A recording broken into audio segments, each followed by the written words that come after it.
From the studios of Farm Journal Broadcast, this is AgDay.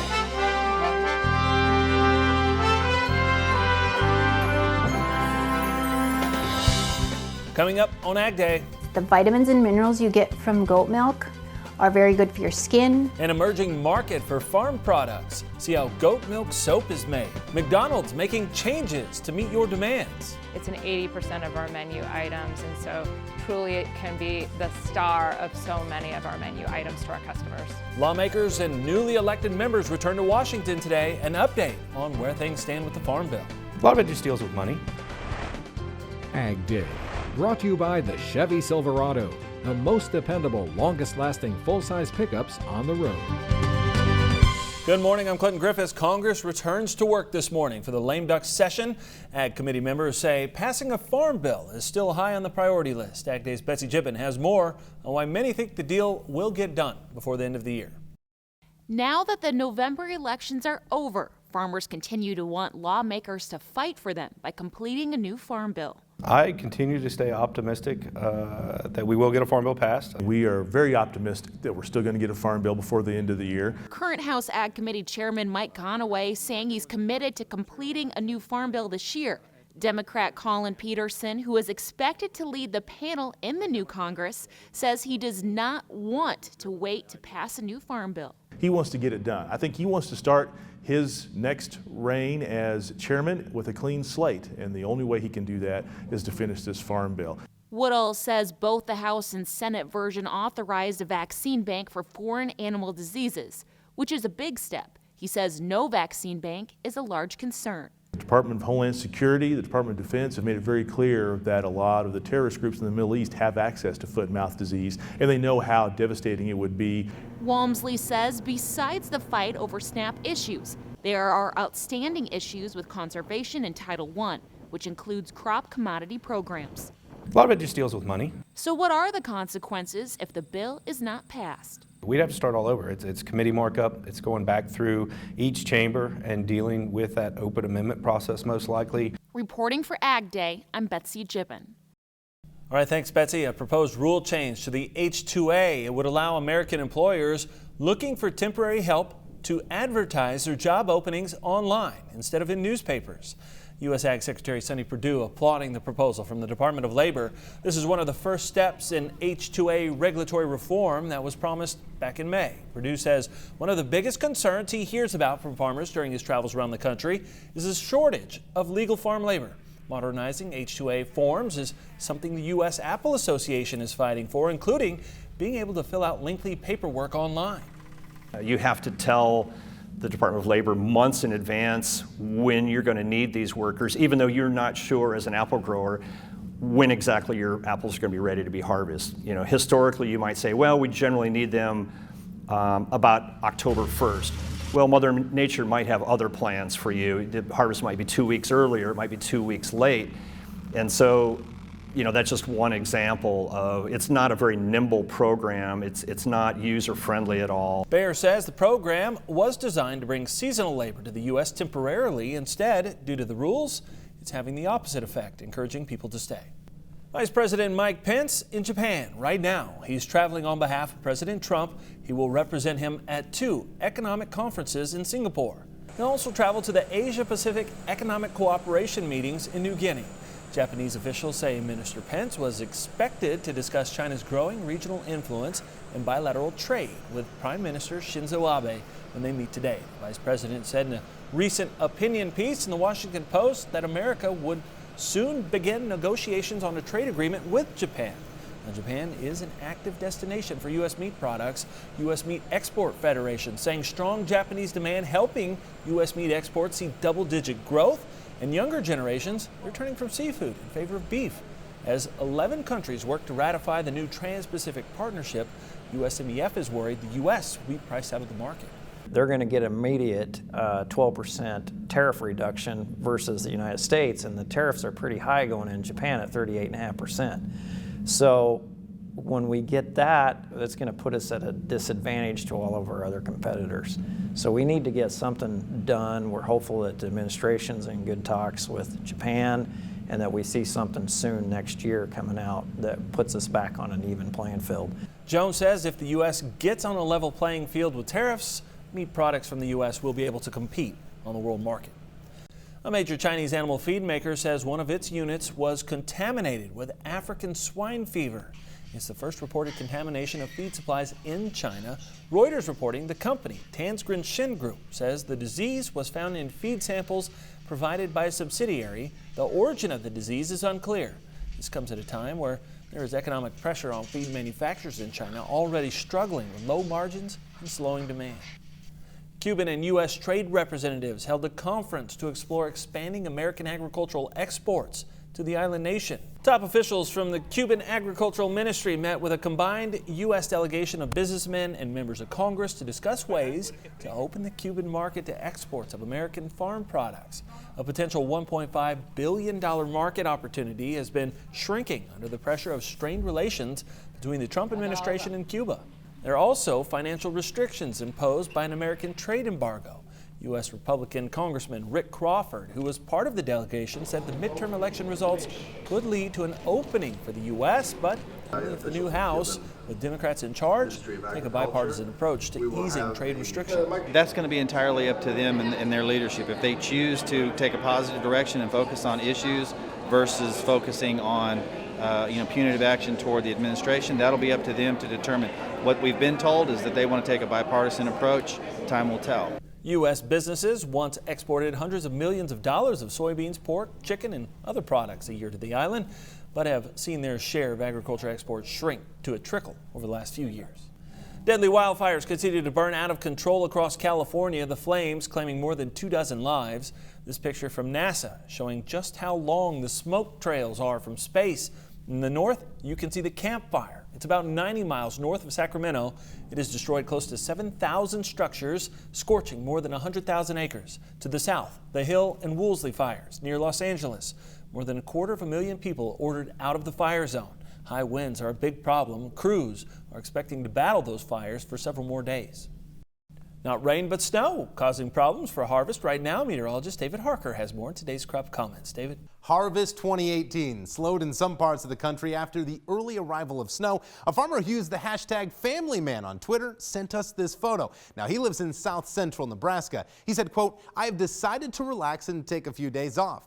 Looks like Mother Nature didn't give him much of a choice either. Let's take a look at the weather map when we talk snowfall estimates through the course of the day. And you'll notice a lot of the precipitation is making its way toward the northeast. This is all with a low pressure system that made its way through the Midwest and will continue to dump as much as 8+ inches of snow for portions of Maine, Vermont, and even New Hampshire. We'll have details on your forecast coming up, but first, here are some hometown temps. Plan for the unexpected with weather forecast updates. Local forecasts are delivered right to your cell phone each morning, making planning a little bit easier. Just text Weather6 to 31313 to get started. What are you planning to plant in 2019? We'll talk about it coming up at the Agribusiness Desk. And later, a natural cleanser made from goats. We'll see how North Dakota farmers serving a niche in the country. AgDay, brought to you by Corvus Corn Herbicide from Bayer. Get an early season win against weeds with Corvus for end of season rewards. Corn back on the upswing while soybeans suffered small losses Monday. More now from the floor of the CME. Today in the grains, the soybeans were lower. That bearish data across the board is really pressing the market somewhat. Futures are really awaiting that U.S.-China talks at the end of this month.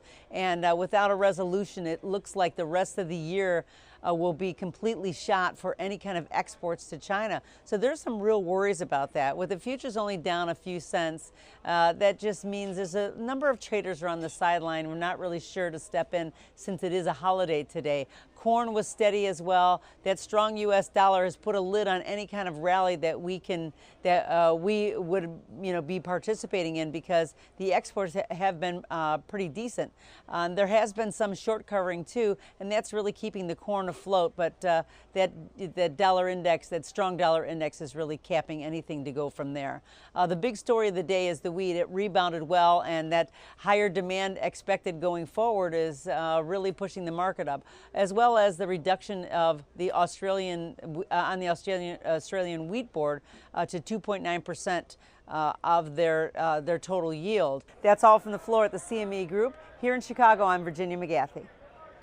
Matt Bennett with Bennett Consulting, our guest here at the Agribusiness Desk. Looking forward to 2019, Matt. And so as you get ready to start a new year, 2018, we had plenty of volatility, all kinds of conversations about trade and markets and everything else going on. What are you watching for in the new year? I think it's going to be very interesting to see what's the acreage mix going to be with corn versus beans. How many acres are wheat going to take out of the mix? Because I do think wheat acres are going to be up as well. I'm looking at the carry-out levels for both corn and beans, not only from a U.S. perspective, but the world perspective. I guess I'm fairly friendly corn. I'm not saying I'm super bullish, but I do think there's a lot of reasons to have some optimism. I just hope that the soybean market isn't more of an anchor on the market. Sure. And who knows, maybe we're going to see here at the G20 summit that maybe we'll have some enthusiasm as far as the bean market is concerned. If you see that, I think you're going to see a pretty sharp reaction in the corn market as well. Yeah. Do you see us pulling more acres out of soybeans just given this last year? Or is it still too early to know? It's kind of a no-brainer the last several years, last 3 or 4 years to plant soybeans. Profit margin's been awfully good in some parts of the world, especially when you get away from heavy livestock areas or heavy ethanol plant areas. But I don't think it's going to be near as much of a no-brainer right now. When we look at budgets for 2019, there's a reason people are talking about corn on corn for the first time in several years. And I do think that that's a trend you're going to see maybe pick up a little bit more steam. So it'll be very interesting to see how it goes. But right now, I would say a 2 to 4 million acre switch on corn would be pretty reasonable to assume. All right. Appreciate it, Matt. Thank you so much.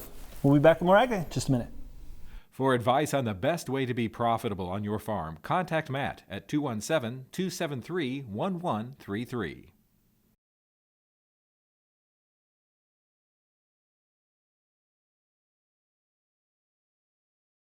Join Andrew McCrae for Farming the Countryside, a farmer-focused podcast that is all about production agriculture.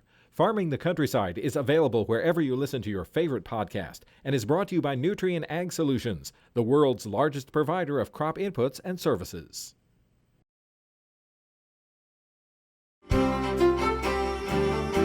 Welcome back to AgDay. Meteorologist David Harker looking at the jet stream. And David, this is what's bringing these storm systems and snow through the country. Oh, absolutely. You get that colder air making its way through Canada. It dips low and it dips those temperatures, whether it be in the northern plains or the upper northeast. On the other side of the country out west, unfortunately, the wildfire's still taking toll in California. And interesting enough, this jet stream is actually pushing a lot of that smoke in the upper atmosphere toward the eastern coast. Now, as we transition over the next couple of days, you'll find that the colder air tends to stay northward, at least until the end of the work week. As we look toward the upcoming weekend, you'll find that the coldest temperature is still taking a dive through the Great Lakes, while down south we remain mild for this time of the year. Let's focus on what we've got with regards to precipitation on the national map, and you'll find that a cold front making its stretch, that same low pressure system giving snow, by the way, today, providing rain showers down south, whether it be in Virginia, West Virginia, all the way down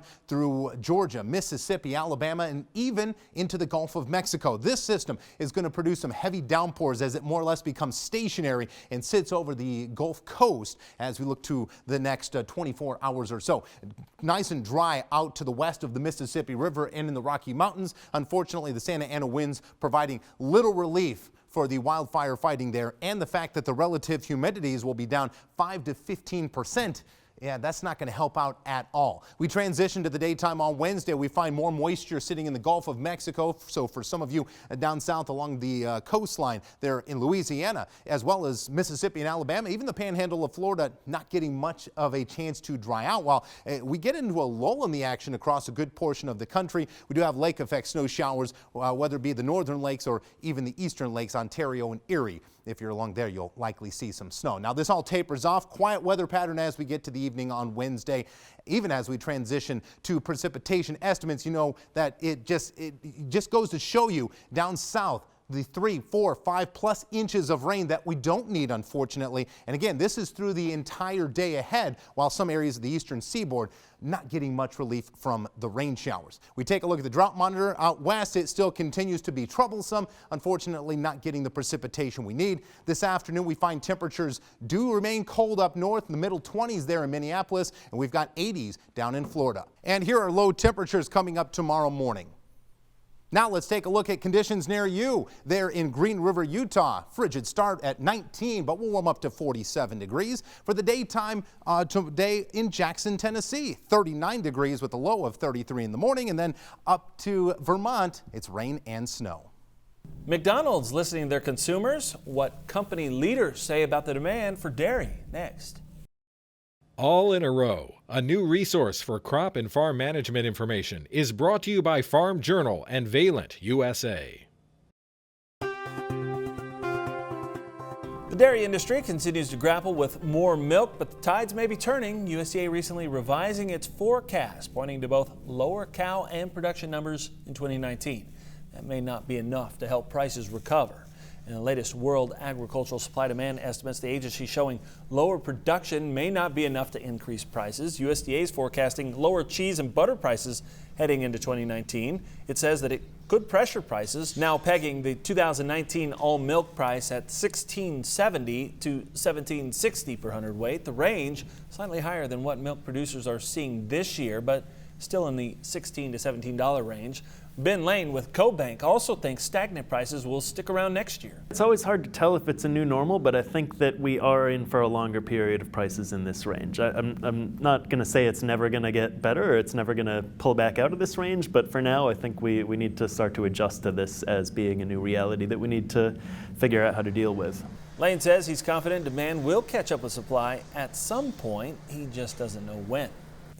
Americans on the go continue to find fast food options that fit their taste and budget. McDonald's now stepping up, serving even more dairy on its menus. The fast food giant now in the middle of a 3-year transformation. McDonald's Vice President Linda Van Goosen says from a new bacon smokehouse burger that features 2 hamburger patties and 2 slices of cheese to the McCafe coffee concoctions filled with milk, she says dairy products continue to be the star. Dairy is a critical component across the menu. It's in 80% of our menu items, and so truly it can be the star of so many of our menu items to our customers. McDonald's serving 25 million customers a day. For reference, that's enough to serve every American once every 11 days. Have you ever tried goat milk? What about goat milk soap? See how it's made and a little about the benefits next in the country. AgDay, brought to you by Instinct and N-Serve nitrogen stabilizers. They don't just stabilize nitrogen, they maximize it, so crops deliver the max in return. Learn more at maxinmaxout.com. In the Country, sponsored by the all-new Kubota Sidekick, a utility vehicle that lets you climb more, cover more, tow more, and enjoy more. Visit KubotaUSA.com. Organics continue to be more and more popular, and the list of products available is still growing. Goat milk soap fits in that trend. Cliff Naylor reports on a North Dakota entrepreneur who's found a niche market for a natural cleanser. Come here, girls. Chloe, come here. Come here, Dottie. Carrie Wolf's herd of goats are doing their part to keep North Dakota clean. Good girl. Good girl. She milks her girls once a day to collect the main ingredient in homespun chick soaps and lotions. That's all you got? Okay. Extracting fresh milk is the first step in a long process that ends in a bar of soap. After the raw liquid is strained, it's frozen until Carrie is ready to mix up a batch.